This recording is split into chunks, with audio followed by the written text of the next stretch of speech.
मुक्ति पार्टी जिंदाबाद जिंदाबाद जिंदाबाद। मान्यवर वामन में इस देश में जो निजीकरण हो रहा है, सरकारी विभागों का जो निजीकरण हो रहा है, तो हमारी इस जेल भरो आंदोलन में मांग है कि राष्ट्रीय पिछड़ा वर्ग ने सरकार से मांग करी कि पिछड़े वर्ग की जनगणना जाति पर आधारित होनी चाहिए।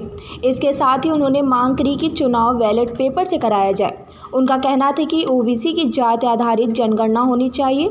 उन्होंने आरोप लगाया कि चाहे कांग्रेस सरकार हो या फिर केंद्र में भाजपा सरकार, कोई ओबीसी की गिनती नहीं कर रहा, क्योंकि वो जानते हैं कि अगर गिनती कराई जाएगी तो उनको अधिकार देना पड़ेगा। उनका कहना था कि सरकार ने हमारी मांगें नहीं मानी तो आंदोलन चलता रहेगा। संवाददाता आकाश वर्मा की खास रिपोर्ट।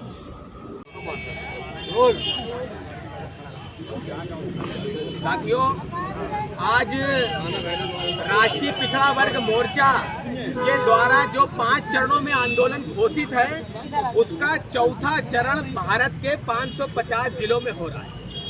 ये जेल भरो आंदोलन का जो चौथा चरण है, इसको बहुजन मुक्ति पार्टी जाहिर समर्थन घोषित करती है और बड़े पैमाने पे सारे देश भर में कर रही है। इसके पीछे करने का जो मकसद है, वो मकसद है, हमारी मांग है सरकार से, जो हमारा एजेंडा है जेल भरो आंदोलन का, सबसे पहला एजेंडा है कि ओबीसी की जाति आधारित जनगणना होनी चाहिए। इस देश में जानवर गिने जा रहे हैं, लेकिन ओबीसी नहीं गिने जा रहे। जब तक गिनती नहीं होगी तो अधिकार कैसे मिलेगा?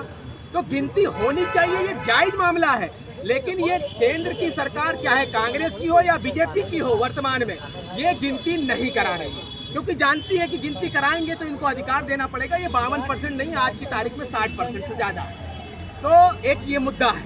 दूसरा बहुत खतरनाक, बहुत ज्वलंत मुद्दा है, ईवीएम मशीन से 2014 में, 2019 में बीजेपी ने और इससे पहले 2004-2009 में घोटाला करके सरकार कांग्रेस ने बनाई है। इसके सारे सबूत हमारे लोगों के पास हैं। तो ईवीएम हटा करके बैलेट पेपर, भविष्य का जो चुनाव होगा 2022 का या 24 का, वो जितने भी चुनाव होंगे वो बैलेट से हम लोग कराने के लिए ये जेल भरो आंदोलन कर रहे हैं। तीसरा मुद्दा है, जो पेंशन है, जो पुरानी पेंशन सरकार ने रद्द कर दिया है, उसको बहाल किया जाए। चौथा मुद्दा हमारा है इस जेल भरो आंदोलन का कि निजीकरण में SC ST OBC को संख्या के, माइनॉरिटी को संख्या के अनुपात पे हिस्सेदारी दिया जाए।